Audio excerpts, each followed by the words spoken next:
How does the BCS divide its revenue?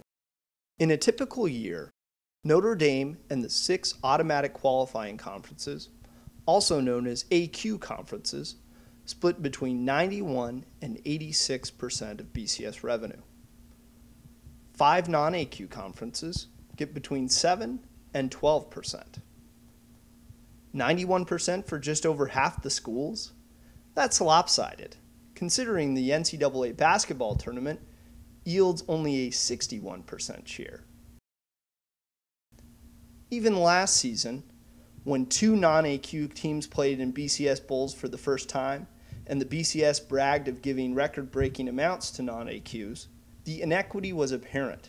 Each conference in this chart placed 1 team in a BCS Bowl. Each accomplished an identical feat. But, as you can see, the non-AQ conferences collected less than half of what the others did. The cumulative effect is staggering. The past 6 seasons, the BCS gave 6 AQ conferences $521 million more than the 5 other conferences.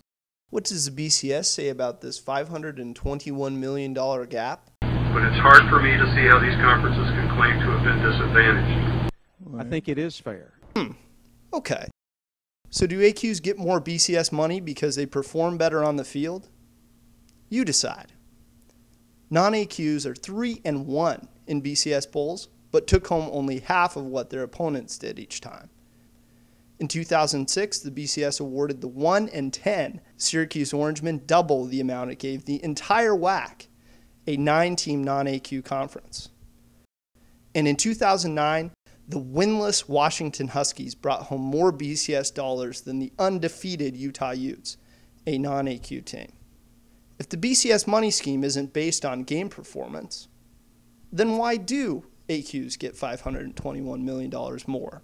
It represents the marketplace, and the BCS and bowls and postseason football are related to the marketplace. On the marketplace drives the dynamics. So the revenue is distributed based on the contribution made to the value of the product. Okay, that sounds reasonable, except it's not true. Look at game attendance.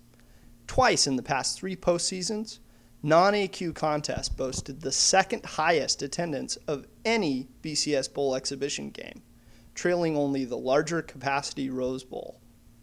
In fact, 2010's Boise State-TCU matchup outdrew previous Fiesta Bowls featuring Texas, Ohio State, West Virginia, and Oklahoma. It was the highest attendance for a Fiesta Bowl since the last time the Broncos traveled to Arizona. And the Fiesta is no fluke. Non-AQs put people in seats for the Sugar Bowl, too. Past games with non-AQ teams significantly outsold last season's Florida-Cincinnati contest. If it's not on-the-field performance or game attendance, why do AQs get $521 million more? Well, it's not TV ratings either. For 2 years in a row, TV ratings for non-AQ games have trounced Orange Bowls played by AQ teams. Whatever happened to revenue distribution based on the marketplace?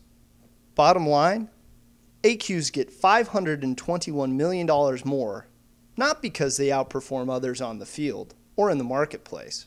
They're entitled simply because they're part of the club. And in the end, that's what's really wrong with the BCS. It's fixed.